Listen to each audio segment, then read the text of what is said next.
We've talked a lot of topics this morning. We did NCAA basketball, the conference tournaments, a little bit of NFL action, NBA action. But you know what's going on right now? Yes, it is March Madness as we get ready to have some fun here filling out our brackets. But before we do that, you got spring training in full here. It's Donnie Wrightside. It's Joe Ranieri. We welcome in Craig Mitch, our resident Major League Baseball insider here to the program. Good morning. Live from Florida, Craig.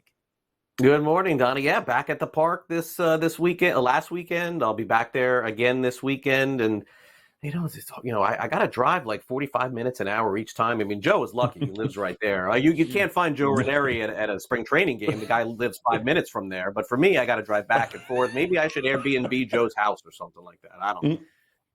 Spring training for the amateurs there, Joe Ranieri, the professional. See that? You guys can hook up, have a couple beers here. By the way, did you know coming down later this week for some action is Ben Stevens, Craig? So maybe he can stay over your house, but I don't know if you want that at this point now. I know. He actually, again, I do live about 45 minutes away from the Palm Beach Stadium where the Astros and Nationals are, and I live about an hour and 5 or 10 from where the Marlins and Cardinals are. But I hope to see Ben this weekend.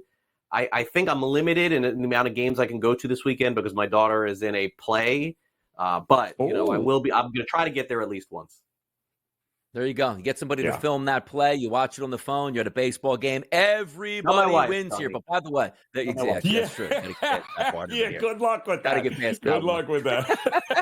Film it for me and hold it up. Always works well. By the way, if we are talking Major League Baseball, we made our way from the East Coast to the West Coast here in the National League. It's time to talk some NL West action. And always, the Dodgers are at the top of the list. Dodgers, Diamondbacks, Giants, Padres, and Rockies. One team in that division I don't really think is trying too hard to win, but my goodness, the Los Angeles Dodgers, money is no object. They won a World Series championship, and they paid for it here in this offseason here, Craig. Yeah, they certainly did. I don't know. Those Rockies seem like sleepers, Donnie. I mean, all the action they had in the offseason, acquiring those dozens of players that they had. Isn't it fascinating, by the way, when you think about it, and Joe certainly could speak to this also, is the fact that stadium, they basically sell out almost every game. It's fan friendly. People love going to Denver to watch the Rockies games. And it doesn't seem like there's a lot of complaining, honestly. Where are the Rockies fans throwing tomatoes at anybody for doing nothing for the last decade? I'm not sure. But anyway, you're right, Donnie. The Rockies are not going to compete.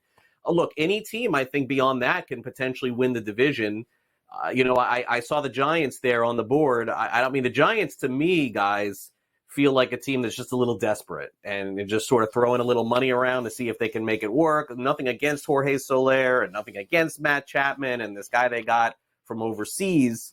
But, I mean, in the end, do we really think that that's enough to beat out Arizona, to beat out L.A., and to beat out San Diego? So to me, the way that I see it in terms of odds, I would have the Padres ahead of the Giants, and I would actually have the Giants closer to the Rockies. They're at the bottom. I appreciate the fact that they're trying a little bit harder here, guys, but I don't know that it's enough to get them where they need to be. Well, let me ask you this here, Craig, because there are still, believe it or not, a couple of big-name free agents that are available. Is there any way that you see somebody in the National League West gets a Snell, even though that's where he's coming from? Is there anybody still willing to go out there and maybe sign one of these guys? Yeah, I mean, I guess so. We are sort of down to the end now that Chapman is signed. The two left are Snell and Montgomery. And with the news that broke about 20 minutes ago with Lucas Giolito having, an issue with his elbow, by the way, which is being reported about 15 minutes ago, I can't imagine the Red Sox are just going to stand pat here and open up in their rotation after signing him and maybe getting nothing, at least for the time being. So my guess is one of those guys probably ends up in Boston. But, Joe, to your point, I mean, look, certainly the Padres could bring him back again. It feels like the Dodgers are pretty much set at this point. I don't know how much more they can do. The Giants came out and said that they're done. So it would just be San Diego, I would think, at this point. I don't see the Rockies signing any of those guys. Yeah. You take a look at that NL West here as a whole, because spending some money out here trying to get better. That's what we're trying to do here in the NL West. But how about those Arizona Diamondbacks? Last year, basically shot out of a cannon, came out of nowhere, knocked off the Philadelphia Phillies, went into the World Series. Corbin Carroll, Ketel Marte, Christian Walker, some talent in that lineup. I don't want to say, can we see a repeat this year, but is it feasible here, Craig, that they could challenge the Dodgers in the regular season? It's going to be hard to do, but as we've seen in the postseason, it doesn't really matter. Once you get to the postseason, It's a tournament. It's just like the NCAA tournament. The best teams don't get there. The Dodgers, the Braves. You saw this played out. Baltimore had an incredible run. They got knocked out early too. But as far as the way that the Diamondbacks are built and their team win total is concerned, absolutely this could be a team to buy on. They have a really strong top of the rotation with Gallen and Kelly. Made a big free agent signing and Rodriguez in the offseason too. Brandon Pfaadt also really good for them down the stretch too, as 1 through 4 is as strong maybe as any team not named the Dodgers going into the season. So I do like Arizona quite a bit, and it does feel like a team that with that win total, Donnie, of 83.5, that if they're in it, they'll push themselves a little bit further down by taking on some salary too, I think, at the deadline. So a lot to like about the Diamondbacks. And it's got to be very daunting looking up at the Dodgers and seeing what they're doing. But if there is one team in that division that can consistently win beyond them, but beyond LA, I think it is the Diamondbacks. So where does that leave the Padres here? It's not like they still don't have a few big names and some guys that could carry a team here, but it seems like the market has pretty much stuck a fork in them here. What are we thinking about the Padres' chances here this year? Yeah, if the Padres and the Mets, Joe, it's so funny. We were sitting here a year ago and championing those two teams for going out and spending the kind of money that they did. And then it's just kind of like they got rid of the guys, and it's like, all right, it didn't work out. Hader's gone, Snell is gone, Soto's gone, so be it. The strategy for these teams, and for us, by the way, as individuals, that we just congratulate these teams for spending $300 million. And then when they dismantle it all a year later, we don't say, what the heck were you guys doing? We just allow it and accept it. It makes no sense to me. Joe, the Padres, that trade for Soto is really going to hurt, man. Those players that Washington got back in return, I think are going to help Washington for a long time. James Wood looks like a star in the spring. C.J. Abrams is already probably a star. They got more players too. They didn't get near the return back for Soto from the Yankees that they did in giving up, I think, the players that they did to Washington. So could the Padres, Joe, could they win 80, 85? I think that number's fair. I don't love it one way or the other.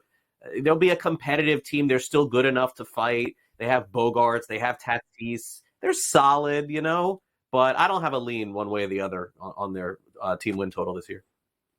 Let me ask you a follow-up question here, Craig, on the San Diego Padres, because Seidler, their owner, does pass away. And that was the guy that's really let's spend some money. Let's bring a world championship here to San Diego. Let's challenge the likes of the Los Angeles Dodgers. Still a competent lineup overall. But could this be signaling a change back to what we used to see out of the Padres? Hey, you know what? The Dodgers will come to town. The Dodgers fans will fill up the ballpark. It's a beautiful ballpark. It's great weather. Just come out and watch us here. Or are we going to see spending in the future by the Padres?